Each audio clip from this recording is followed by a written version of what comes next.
बच्चों, पिछले वीडियो में हमने पाठ 6 जयशंकर प्रसाद, इसमें हमने कवि परिचय और पाठ परिचय पढ़ा। इस वीडियो में हम प्रभो कविता पढ़ेंगे। बच्चों, इस कविता में जो कवि है जयशंकर प्रसाद, इन्होंने प्रकृति के सौंदर्य तथा ईश्वर की सर्वव्यापकता के बारे में बताया है कि ईश्वर सभी जगह मौजूद है। हर चीज़, हर जीव, हर वस्तु सभी में वही है और सभी उसका बनाया हुआ है। तो कविता शुरू करते हैं। विमल इंदु की विशाल किरणें प्रकाश तेरा बता रही है। अनादि तेरी अनंत माया जगत को लीला दिखा रही है। विमल का अर्थ होता है स्वच्छ, इंदु का अर्थ होता है चंद्रमा। यहाँ पे कवि कह रहे हैं कि जो स्वच्छ चंद्रमा है उसकी जो विशाल किरणें हैं वह ईश्वर का जो पता है वह बता रही है। चंद्रमा की किरणें हैं, उनका जो प्रकाश है वो ईश्वर के बारे में बता रही है। अनादि तेरी अनंत माया, जो ईश्वर का प्राचीन स्वरूप है और अनंत स्वरूप है जो कभी समाप्त नहीं हो सकता, जगत को लीला दिखा रही है। जो चंद्रमा की किरणें हैं विशाल, वह अपना प्रकाश फैलाकर ईश्वर की अनंत माया के बारे में बता रही है कि सभी जगह ईश्वर है। प्रसार तेरी दया का कितना ये देखना है तो देखे सागर, तेरी प्रशंसा का राग प्यारे तरंग मालाएं गा रही है। इसमें कवि कह रहे हैं कि अगर हमें ईश्वर का प्रसार देखना है कि ईश्वर कहाँ तक है, तो हमें समुद्र को देखना है। जिस तरह हम समुद्र को देखते हैं उसका अंत हमको नज़र नहीं आता, उसी तरह अगर हम ईश्वर को देखना चाहें तो हमें समुद्र की तरह अगर हम उनको देखेंगे तो भी हम यही पाएंगे कि सभी जगह ईश्वर व्याप्त है। तेरी प्रशंसा का राग प्यारे तरंग मालाएं गा रही है। जिस प्रकार समुद्र की जो लहरें होती है वो बार बार आती है और जाती है, तो उसकी जो आवाज़ें होती है लहरों की, तो ऐसे लग रही है वो लहरें ईश्वर के बारे में गा रही है और ईश्वर का पता बता रही है। तुम्हारा सीमित हो जिसे निरखना, वो देख सकता है चंद्रिका को।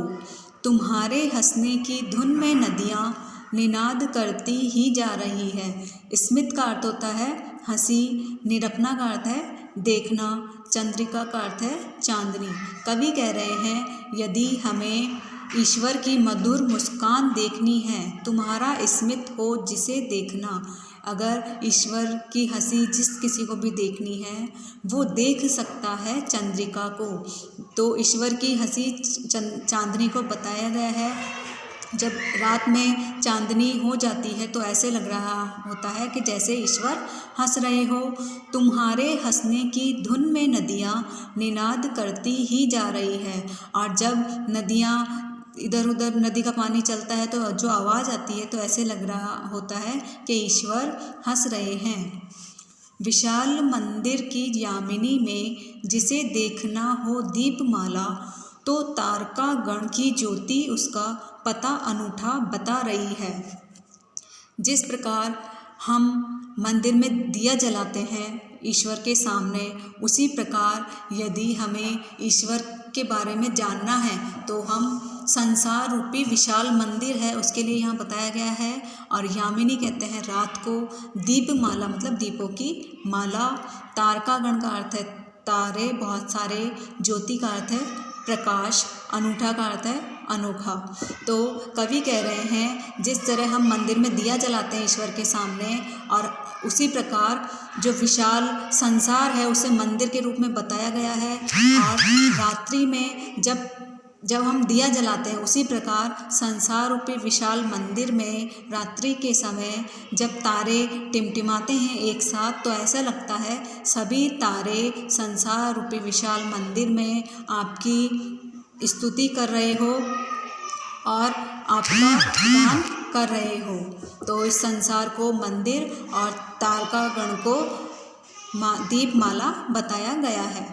प्रभो प्रेममय प्रकाश तुम हो, प्रकृति पद्मिनी के अंशु माली, असीम उपवन के तुम हो माली, धरा बराबर बता रही है।